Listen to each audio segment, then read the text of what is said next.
ఇప్పుడు ప్రతి నెల 7వ తారీఖు మీ దగ్గరకు వచ్చి నెల నెల 100 రూపాయలు కట్టిస్తానమ్మా, ఒక్కొక్క సభ్యురాలు 100 రూపాయలు కడుతుందిగా. అట్లా కాకుండా 3 సంవత్సరం మొత్తంలో మీరు 2000 రూపాయలు కడితే లోన్లు ఇస్తాం. లోనే ఇక పొదుపు కట్టన అవసరం లేదు. స్టార్టింగ్లో 2000 కడితే చాలు. మీరు అవి లోనుకు రొటేషన్ చేస్తాం. ఇప్పుడు 10 మంది ఉన్నారు, 10 2 20,000, అట్లా 20 మంది ఉన్నారు 40,000. అట్లా మన మహిళలందరూ కట్టినవి ఒక 3-4 లక్షలు అయినాయి అనుకో, ఆ 3-4 లక్షలు మీ పొదుపులన్నీ లోన్ రొటేషన్లో తిప్పుతాం అన్నట్టు. అట్లా మీకు వడ్డీ వస్తుంది, మీకు లోన్లు కూడా ఇస్తాం అన్నట్టు. అట్లా ఇప్పుడు అర్థమైందా? 2,000 ఒకేసారి కట్టాలి. 3 ఇయర్స్ వరకు కట్టిన అవసరం లేదు. 2,000 ఒకేసారి కట్టాలి. ఆ డబ్బుని లోన్ రొటేషన్లో తిప్పుతాం అన్నట్టు. లోన్లు కావాలంటే మీకు ఇస్తాం, మీరు నెల నెల లోన్ కట్టాలి. మళ్ళీ ఈ డబ్బులు కట్టించుకుంటారని రాకుండా ఉన్నాం. ప్రతి నెల 7వ తారీఖు మళ్ళీ మీ దగ్గర కూడా వచ్చి మీరు లోన్ తీసుకుంటే లోన్ కట్టించుకుంటాం.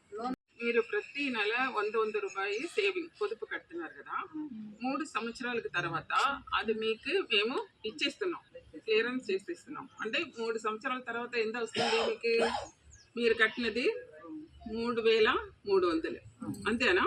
ఇంట్రెస్ట్తో కలిపి మీకు అది ఇచ్చేస్తున్నాం.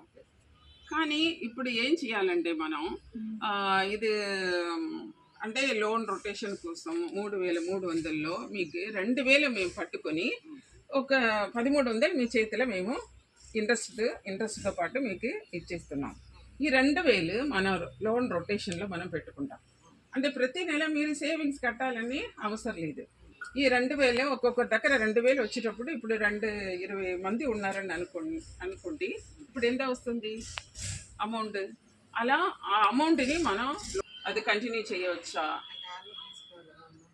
మీరేం చెప్తున్నారండి? మీరు మాట్లాడుకొని చెప్తారా? ఓకే, సరే, మీరు మాట్లాడుకోండి, కానీ కొంచెం పాజిటివ్గా ఆలోచించండి.